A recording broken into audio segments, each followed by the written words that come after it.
Channel Sports Central will be going over our next schedule preview this offseason, and it will be over the SMU Mustangs. This is a team that was a major surprise in the nation last season. No one really expected them to do as well as they did. They ended up going 10-3. We're one of the best teams in the AAC as well. But how will they do in 2020 is what we're going to be going over here today. We're going to be going over a few players that this team will be losing, who they're going to be returning, and also going over their schedule for the first time this offseason. Starting off the games that SMU's had since November.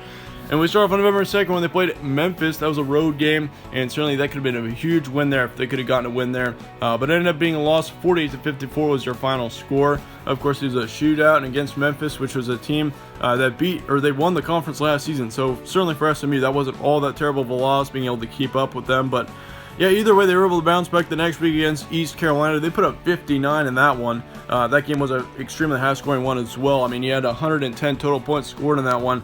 And then you had a bye week, and then you played Navy in the next game on the road. That was another loss, 28-35. Another really tough loss for SMU there, obviously. I mean, Navy last season was another team that really surprised a lot of people. They had a great season overall. So, yeah, really that wasn't all that terrible of a loss as well. But they were able to bounce back the next week once again against Tulane. They got a 17-point win there. 37-20 was your final score. So, yeah, overall for SMU, great season, no doubt on that. I mean, their November was a bit bumpy. Of course, as you can see in that bowl game, they played Florida Atlantic, and they took a major loss there, 28-52. And, yeah, that game really surprised me, of course. I mean, there was a bit of there were some situations going on with Florida Atlantic at the time, and so, yeah, for SMU to take as big of a loss as they did, I mean, 20-52, it really surprised me. I expected SMU to knock Florida Atlantic out of the park in that one, but didn't really turn out that way. But nonetheless, once again, still a great season for SMU. They were 8-0 at one point.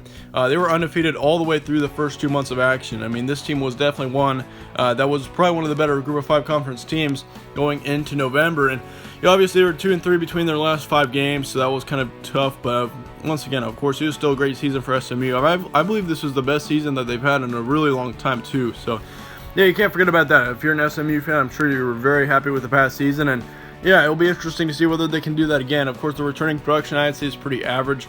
They do return their starting quarterback in Shane, which that's going to be a huge return. Of course, he had just right around 4,000 yards of offense with 34 touchdowns and 10 interceptions last season. So, yeah, he's a great quarterback, no doubt. Probably one of the best in their conference, and yeah, I expect that to continue going into 2020. I mean, when you have a quarterback that put up over or nearly 4,000 yards of offense with a great touchdown interception ratio, once again, he's got a 34-10 touchdown interception ratio, which is basically a 3.5 to 1, which overall that's really good. So, yeah, Shane definitely, I think, has got a great opportunity to put up some pretty good numbers going into 2020. They do lose their top running back in Xavier Jones. Biggest loss on this team probably in general. He had just right around 1,400 yards with 25 touchdowns. Yeah, 25 touchdowns last season. So, yeah, he was a major player for this offense, and that's going to be a really tough loss there. They also lose their second running back in Kamon Freeman, which he had just right over 550 yards last season too. So, yeah, both of those running backs combined for right around 2,000 yards of offense. So, yeah, I mean, both of those running backs were very impactful to this team last season, so they're going to be tough losses. But they also lose their top wide receiver in James Prosh, which he had just over 1,200 yards with 15 touchdowns last season too. So, yeah, losing your running backs and your top wide receiver, that is certainly bringing up a big concern for me. I do expect SMU to still be a good team next season, but when you lose your top 2 running backs, I mean, this running back core is definitely going to be a weak spot going into 2020. I mean, they got to get a good running back to replace at least one of those running backs.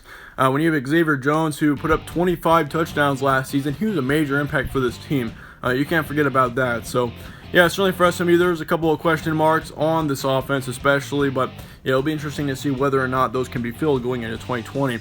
They do return their second wide receiver in Reggie Robertson. Big return there. He had just over 800 yards of offense with 6 touchdowns last season. They also returned their top tight end and their third in receiving yards from 2019 in Kylan Granson, which he had just over 730 yards. So he's a great tight end, definitely the best in the conference. He also had 9 touchdowns to go with that. So, yeah, he was a great player last season too. I expect a lot out of him. And then they also returned their third wide receiver and their fourth in reception yards, Rashee Rice. So, yeah, and he had just right over 400 yards too. So, I mean, yeah, all 3 of those receivers there, including that tight end, are looking really good. I do expect all 3 of those to play really well next season, and I think that their quarterback should have a lot of potential with those 3 receivers still in the core. And yeah, of course, the running back, once again, the running back situation is going to be a bit of a question mark right now. It'll be interesting to see who they can get to fill the shoes of Xavier Jones and Kamon Freeman. But yeah, nonetheless, that's definitely going to be the big part of this offense. If they can get a good running back to replace one of them, I definitely think that SMU will be just fine on offense. But yeah, once again, that's still a big question mark for me. This offensive line's looking really good, though. They returned their entire offensive line, which is a rarity. I mean, you rarely see an entire starting offensive line coming back for the next season. However, the defensive line takes a couple of major hits. They do lose 3 starters from the defensive line in 2019. So yeah, this defensive line I'd be a little bit worried about, but they do lose 2 linebackers along with that, along with 2 in the secondary. So they've got 7 total starting losses from 2019 to 2020. So yeah, this defense also has a couple of question marks. You can't forget about that. So for SMU, chances of winning the AAC in 2020, I'd say they're much, much lower in 2020 as they were in 2019. I mean, once again, SMU had an exceptionally good season in 2019, and yeah, they had a ton of talent, ton of potential, and they definitely were able to capitalize on that. But going into 2020, when you lose 2 of your top running backs along with 3 defensive linemen and 7 starters on the defense in general, it does bring up a couple of main concerns for me. And so for SMU, I do expect them to still be a pretty good team going into 2020, but I'm not sure that they've got potential to win the conference next season. Once again, I do expect them to contend. I do expect them to be one of the better teams in the conference, but as far as winning the title goes, I'm not quite sure if that's going to happen. But once again, they still have a ton of potential going into 2020 with the talent that they do have.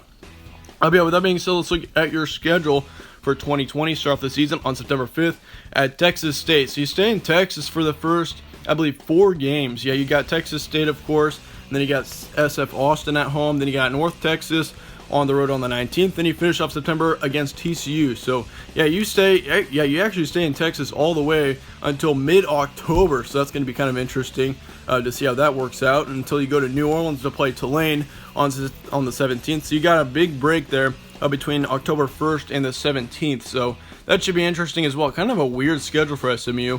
You do play Cincinnati and Navy in back-to-back weeks against or after Tulane. So yeah, that's kind of crazy. SMU actually gets to be at home pretty much, or right around Texas, for pretty much the entire first couple of months.